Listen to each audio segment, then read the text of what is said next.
¿Cómo están, amigos? El día de hoy vamos a conversar y compartir con ustedes los principales argumentos de las sentencias, tanto de primera como segunda instancia, de la demanda de amparo interpuesta por la presidenta Dina Boluarte, los cuales no fueron nada favorables para ella. Bien, amigos, y la presidenta Dina Boluarte fue por un amparo, pero quedó desamparada, toda vez de que el segundo juzgado constitucional de Lima declaró infundado su demanda de amparo. Vamos a desarrollar los principales argumentos para que quede claro. Bien, amigos, en la sentencia donde se declara infundado el amparo, también se abordan los principales argumentos de la defensa de Dina Boluarte. Y son los siguientes, ¿no? Los principales es que la defensa quería de que se declaren nulos y sin efectos legales todas las denuncias que tenía Dina Boluarte por las muertes en las protestas del año 2022. Asimismo, la defensa quería de que se evalúe, entre comillas, correctamente el artículo 117 de la Constitución. Y les hago recordar, este artículo es el que habla de que el presidente de la República tiene la prerrogativa de que no se le puede acusar. Sin embargo, en este caso, el juzgado toma la decisión, o el razonamiento que hace el juzgado es que, si bien es cierto, no se le puede acusar, sí se le puede investigar al presidente de la República. Bien, amigos, aquí hay un argumento importante para comentar con ustedes, y es que la defensa de Dina Boluarte señala de que en este proceso o denuncias se habría vulnerado el derecho a la motivación de las resoluciones fiscales.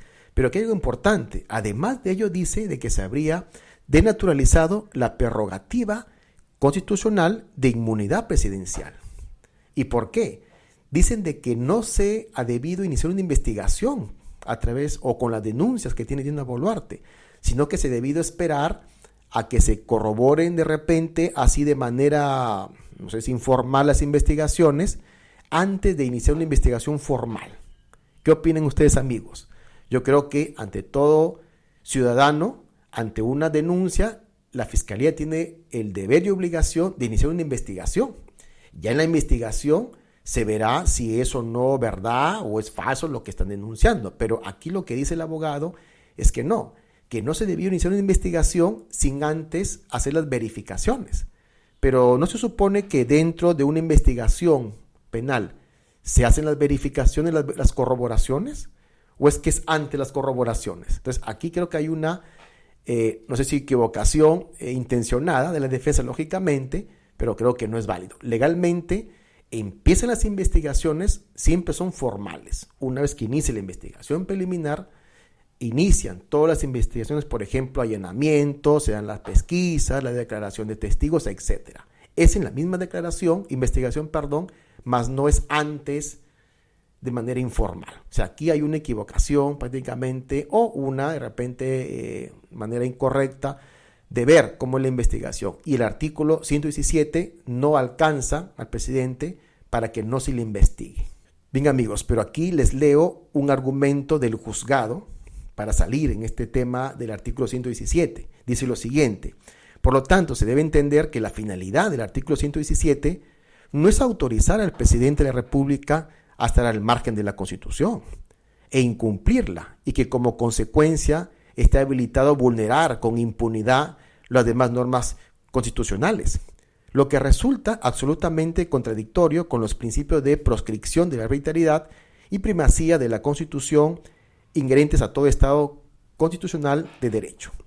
Claro, contundente aquí el juzgado, toda vez de que ningún presidente puede avalarse en el artículo 117 para cometer hechos punibles, para cometer delitos, y pensar pues de que ese artículo lo va a proteger contra viento y marea. Entonces aquí le está explicando el juez, aquí no, prácticamente no se van a avalar solamente en este artículo 117 de la Constitución. Eso es lo que dice aquí el juez. También hay otro argumento del juez donde toma su mismo argumento de la defensa de Dina Boluarte, indicando lo siguiente. Dice: es así que en el presente caso corresponde precisar que la propia parte demandante, o sea, Dina Boluarte, en su 28º considerando, ha señalado lo siguiente, dice Dina Boluarte: por último, o sea, entrecomillado, por último se debe precisar que no se pretende que bajo ningún motivo no se investigue, lo cual contradice sus propios argumentos de la demanda.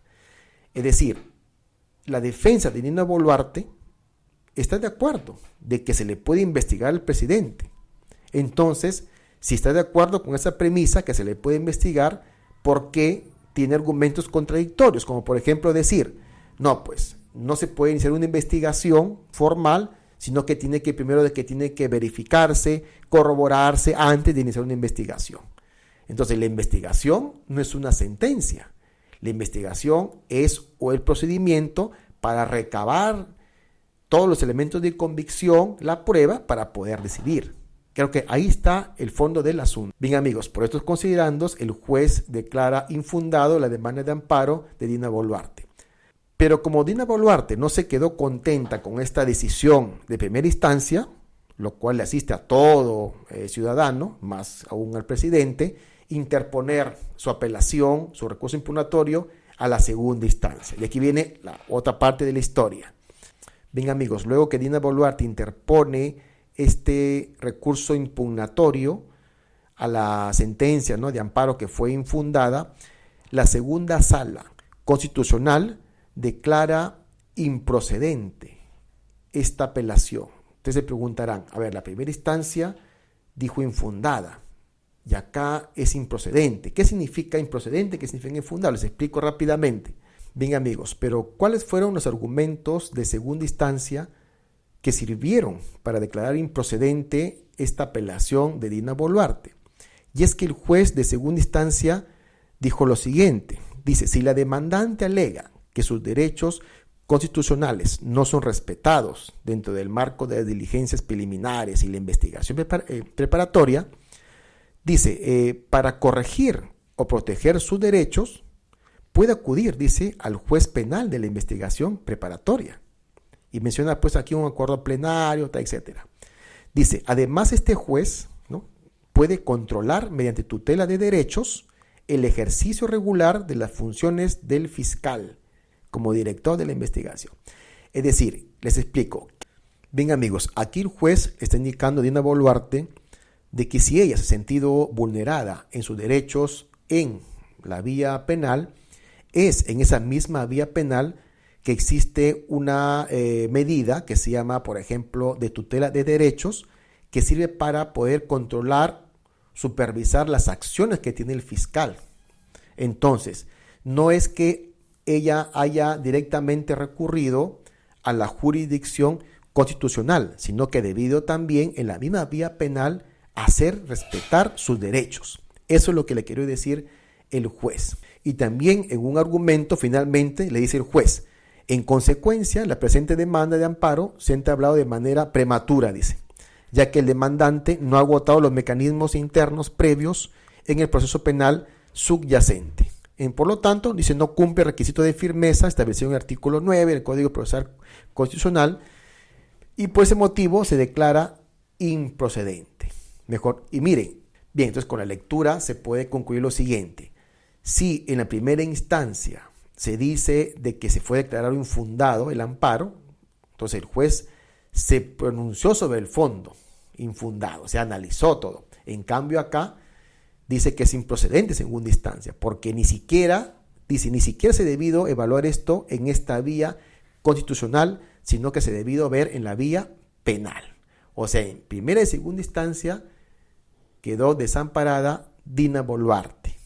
Ahora dejemos de lado la demanda de amparo de Dina Boluarte y vamos a comentar un poco este informe de Amnistía Internacional titulado ¿Quién disparó la orden?, ¿no? Lo cual le voy a dejar aquí en la descripción, es un archivo que es público, lo voy a compartir con ustedes.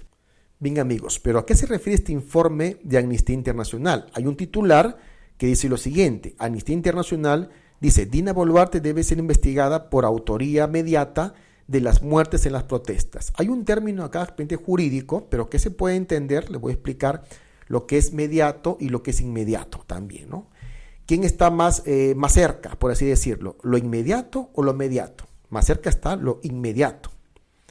Entonces, aquí hay un tema de analizar en que las autoridades, los funcionarios, tienen una también responsabilidad mediata por la jerarquía. O sea, no es directamente su responsabilidad, pero tienen definitivamente una responsabilidad indirecta. No sé si me dejó entender. Por eso es acá, mediata. No es inmediata. O sea, aquí lo inmediato es la responsabilidad posiblemente de estas muertes en las protestas de los miembros de la Policía Nacional con las Fuerzas Armadas. Eso es responsabilidad inmediata, pero la responsabilidad mediata quiere decir quién estuvo al mando de ese contingente militar. Estuvo los comandos, estuvo de repente los generales y por último la presidenta Dina Boluarte, que es la jefa máxima de las Fuerzas Armadas. Por ese motivo, dice Amnistía Internacional de que hay una aquí presunta responsabilidad mediata de Dina Boluarte y lo explica en el informe en forma detallada. Bien, y en este informe de Amnistía hay también un subtítulo que dice lo siguiente, dice fundamento de la posible responsabilidad individual penal de la presidenta Dina Boluarte, ¿no? Y aquí explica, por ejemplo, le leo un párrafo aquí, se refiere al artículo 23 del Código Penal. Dice, define el concepto de la autoría mediata, que es aplicado a la persona que realiza por sí o por medio de otro el hecho punible, ¿no? Lo que se presenta ahorita en la pantalla. Además de ello dice, por otra parte, el artículo 13 estipula el concepto de omisión impropia, que aplica a la persona que omite impedir la realización del hecho punible. Bien amigos, entonces aquí Amnistía Internacional está explicando con la misma regulación interna del Perú, a través del Código Penal, en su artículo 23, y el artículo 13, el primero 23, la autoría mediata que les explicaba hace un momento, y también habla del artículo 13 de la omisión impropia. O sea, aquí hay dos artículos que podrían calzar en esta investigación a Dina Boluarte. Así que tampoco es que pretenda librarse Dina Boluarte así nomás, ¿no? Con una acción de amparo indicando de que declara en nulo toda la investigación. Bien amigos, pero aquí Amnistía Internacional presenta en su informe unos argumentos que corroborarían de repente la presunta responsabilidad de Dina Boluarte en autoría mediata, como por ejemplo que dice, de otro lado, dice en 29 reuniones del Consejo de Ministros que tuvieron lugar entre el 12 de diciembre del 2022 y el 1 de febrero del 2023, la presidenta en ningún momento, aquí pone entre comillas, aprovechó la oportunidad para condenar los actos de violencia cometidos por la policía y las Fuerzas Armadas. Entonces, que no se diga después de que no hubo espacio, no hubo tiempo para coordinar con los ministros respecto a estas protestas, ¿no? Y de corregir si hubo alguna violencia contra los manifestantes o un abuso contra ellos. Hubieron varios momentos, hubieron 29 reuniones. Pero amigos, aquí viene algo pues ya insólito, que la presidenta no va a poder de repente negarse y que sería pues un indicio bastante fuerte. Dice aquí, la presidenta no solamente mantuvo una comunicación constante con los ministros y mandos policiales y militares durante los días, ¿no?, donde fueron heridas y muertas las personas, sino que además decidió ascender a los funcionarios que habían tenido roles clave durante el desarrollo de las operaciones. Bien amigos, después de esta lectura, ¿qué se puede inferir?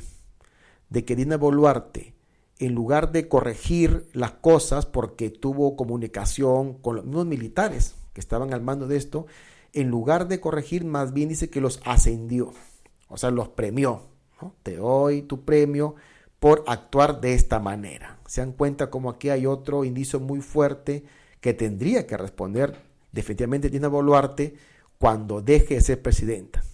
Bien amigos, finalmente, después de todo lo que hemos comentado, creo que Dina Boluarte va a tener serios problemas cuando termine su mandato, ya que el artículo 117 de la Constitución, que ahora tanto pregonan, no va a poder salvarla de los muchos medios probatorios que hay en su contra y de las investigaciones que no va a poder de alguna manera solapar. Bien amigos, si te gustó este video, coméntalo, regálame un like, compártelo y sobre todo te voy a pedir que te suscribas al canal. La suscripción al canal es gratuita y nos va a permitir seguir estudiando, investigando y continuar subiendo videos de esta naturaleza. Cuídate mucho, hasta un nuevo video. Nos vemos.